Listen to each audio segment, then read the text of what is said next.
Louvado seja nosso Senhor Jesus Cristo. Hoje é o 24º e último domingo do ano eclesiástico. Domingo próximo já começaremos um novo ano litúrgico com o tempo do Advento.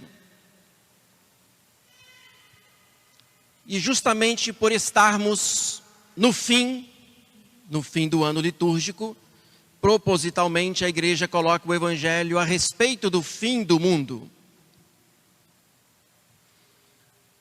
E assim como a cidade de Jerusalém foi destruída totalmente 40 anos depois da subida de Jesus aos céus, assim também não sabemos o dia nem a hora, nem os anjos sabem, e nem o Filho do Homem o sabe para revelar.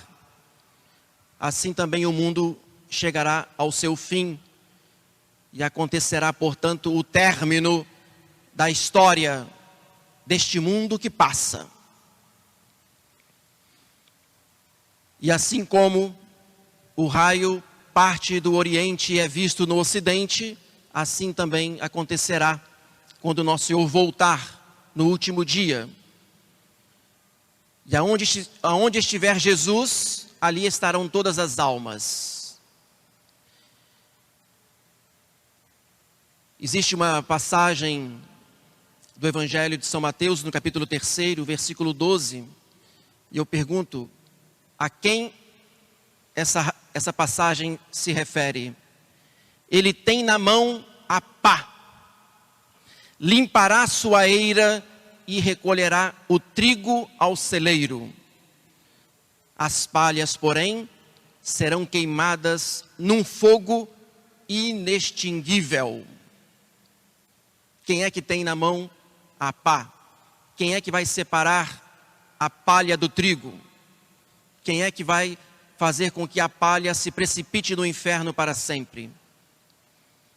Aqui é para nós nos colocarmos diante de nosso Senhor Jesus Cristo.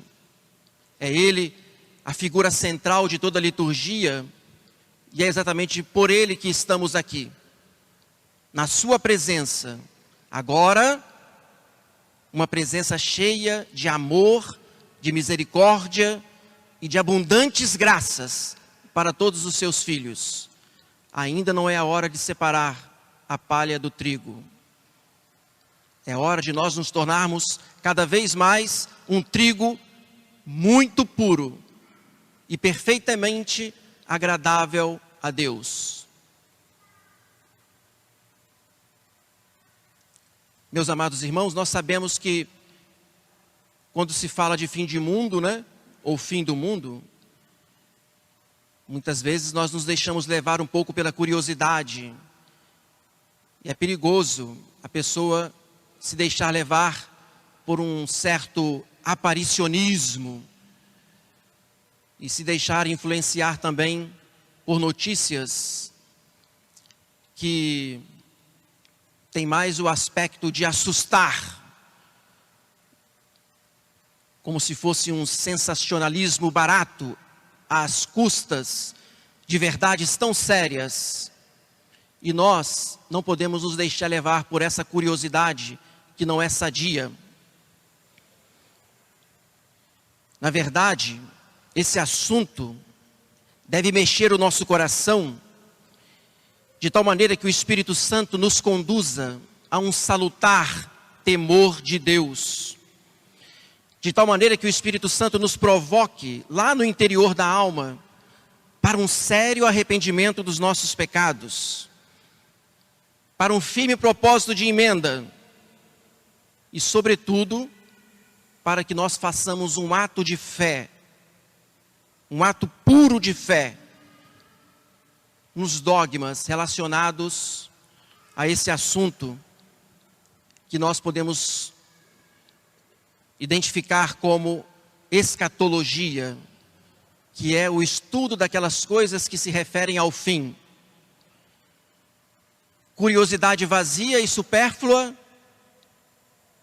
desespero, sensacionalismo, isso não. mas mudança de vida, propósito sincero de levar uma vida santa, isso sim. Nós podemos entender com relação a esse tema da escatologia sob dois prismas, perspectivas, que seria a perspectiva pessoal e depois a perspectiva universal. E diante dessas verdades de fé, é que a nossa alma se deve dobrar para uma mudança sincera de vida e para um propósito de viver única e exclusivamente por amor a Jesus Cristo, esperando o dia que Ele venha fazer justiça e que venha nos colocar do lado direito, como como trigo escolhido. A palha vai ter que ficar do lado esquerdo, e não é isso que nós queremos. Mas tudo depende de como que nós olhamos esses dogmas e como que refletimos sobre eles. Do ponto de vista pessoal, nós sabemos que são os novíssimos do homem. Novíssima em latim significa as últimas coisas: morte, juízo, inferno, paraíso. É muito importante que todos os dias, pelo menos uma vez por semana, nós tenhamos contato direto com essas verdades incontestáveis, pois é uma coisa muito certa que nós vamos morrer, porém o que é incerto nós não sabemos o dia, nem a hora, nem como, nem o lugar, se vai ser uma morte repentina, brusca, ou se vai ser uma morte em que a pessoa tenha tempo para se preparar, para ter o padre, para receber os sacramentos. A morte vem, portanto, como ladrão, e nesse sentido, independente de nós estarmos perto do fim do mundo ou não, é bem provável que a morte esteja mais perto. E para morrer basta estar vivo, nós não sabemos o dia de amanhã. E meditar que ali naquele caixão o nosso corpo estará estendido e a nossa alma estará passando pelo juízo particular, eu e Deus, e em questão de fração de segundos, Deus mostrará para mim toda a minha vida, tudo que eu fiz, e ali naquele momento eu receberei a sentença, ou da condenação eterna, ou da salvação eterna, ou o inferno, ou o céu. Santo Agostinho, ele considera que o fogo do inferno, comparado com o fogo da terra, é como se o fogo daqui fosse apenas uma pintura, não queime absolutamente nada. E ele aconselha que nós tenhamos coragem de ir para o inferno agora, enquanto estamos vivos, pela meditação, para que não tenhamos a desgraça de ir para lá depois. Pois a meditação do inferno também nos provoca para uma conversão profunda, assim como Nossa Senhora de Fátima não poupou aquelas criancinhas e abriu a terra para que elas vissem aquele mar de fogo, as almas sendo precipitadas naquele tanque em que as almas agora estão sendo queimadas e depois os corpos também, e o sofrimento aumentará, portanto. Não posso me estender em cada assunto, mas é muito importante que a gente reze entre os mistérios. Ó meu Jesus, perdoai-nos, livrai-nos do fogo do inferno, levai as almas todas para o céu, principalmente aquelas que mais precisarem. Que maravilha, meus amados irmãos, se nessa hora do juízo nós tivermos a graça de sermos levados para a eternidade do céu. É bem verdade, né? Que provavelmente, é muito certo isso, que longos anos nós teremos no purgatório antes de possuirmos a visão beatífica.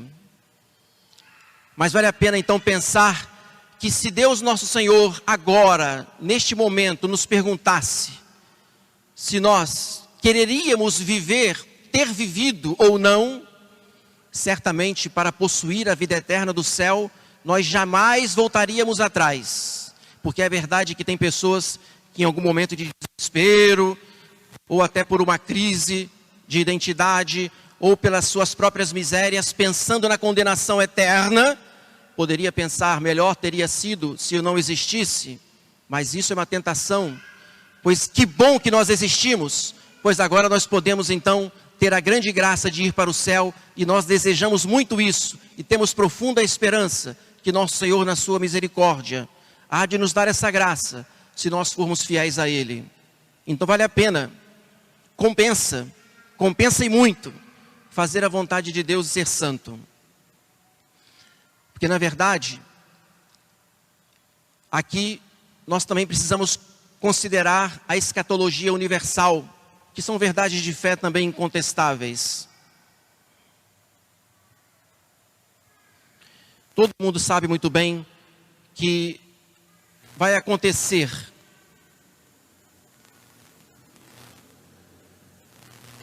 o juízo universal.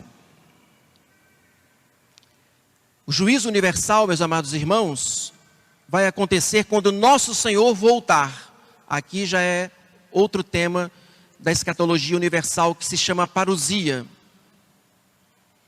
E quando nosso Senhor voltar, Ele vai julgar os vivos e os mortos, separando, portanto, o trigo da palha, colocando do lado direito o trigo.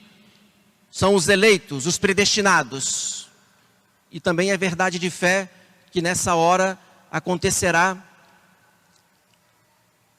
o que nós chamamos de notícia ou publicação de todos os nossos pecados, diante de todas as pessoas. E vocês também terão conhecimento dos meus pecados. Nosso Senhor então vai mostrar a vida de cada um, como nós rezamos na liturgia de defuntos, na sequência. Um livro será trazido, no qual tudo está contido, nada impune ficará. Por isso, aqui já consideramos 3 verdades: a ressurreição da carne, a vinda de Cristo e o julgamento, em que nosso Senhor então terá que dizer para os bons: vinde benditos do meu Pai, para o reino que vos preparei desde toda a eternidade. E para os maus: afastai-vos de mim, malditos, para o fogo eterno, não vos conheço. E aí, meus amados irmãos, nós estamos diante da eternidade, a eternidade sem fim, em que os justos possuirão a Deus por todo sempre. E lá toda lágrima será enxugada, não haverá mais dor, não haverá mais pecados, não haverá mais tristeza. E nós seremos, portanto, recompensados pelas nossas boas obras. E cada segundo será um êxtase diferente, pois a beleza de Deus será inesgotável por toda a eternidade. E aí a gente deve considerar que do lado direito, assim nós esperamos estar. Por um lado, que maravilha, mas por outro lado, que tristeza, talvez, se nós vermos pessoas que fizeram parte da nossa vida, que compuseram a nossa família, que estiveram dentro da nossa casa, nossos filhos, nós não sabemos. Mas que tristeza será ver que do outro lado poderão estar pessoas que nós amamos, ou pessoas que nós prejudicamos, ou pessoas que nós não fizemos o bem como deveríamos fazer, ou pessoas que não foram evangelizadas porque nós nos omitimos. Nós sabemos que é triste esse momento da separação, pais, filhos, parentes, mas do outro lado, né, eu imagino também que se as pessoas se condenaram, é porque não aproveitaram a graça de Deus. E muitos viveram uma vida de pecados, não só por ignorância, mas por maldade, por persistência, por orgulho. E aí sim também terão a decepção de olhar do outro lado e verem os bons. E terão que dizer uns para os outros: olha lá aqueles que nós julgávamos insensatos, aqueles que nós pensávamos que a vida deles era uma loucura, eis que eles estão contados entre os santos e são agora os eleitos de Deus. Para terminar, meus amados irmãos, eu quero citar um papa. E depois eu vou perguntar que papa que é esse.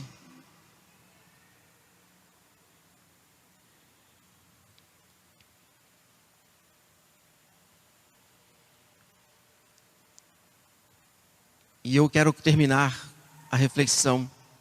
Sabei antes de tudo o seguinte: nos últimos tempos virão escarnecedores cheios de zombaria, que viverão segundo as suas próprias concupiscências. É um alerta, hein? Para nós também. Esquecem-se propositalmente que desde o princípio existiam os céus e igualmente uma terra, que a palavra de Deus fizera surgir do seio das águas, no meio da água. Aqui, falando da criação. Como é que é possível alguém negar a existência de Deus Criador, que tudo fez do nada? E desse modo, o mundo de então perecia afogado na água. Mas os céus e a terra que agora existem são guardados pela mesma palavra divina e reservados para o fogo no dia do juízo e da perdição dos ímpios. O mundo foi purificado pela água, no dilúvio será purificado pelo fogo no dia do juízo. Mas há uma coisa, caríssimos, de que não vos deveis esquecer: um dia diante do Senhor é como 1000 anos, e 1000 anos como um dia.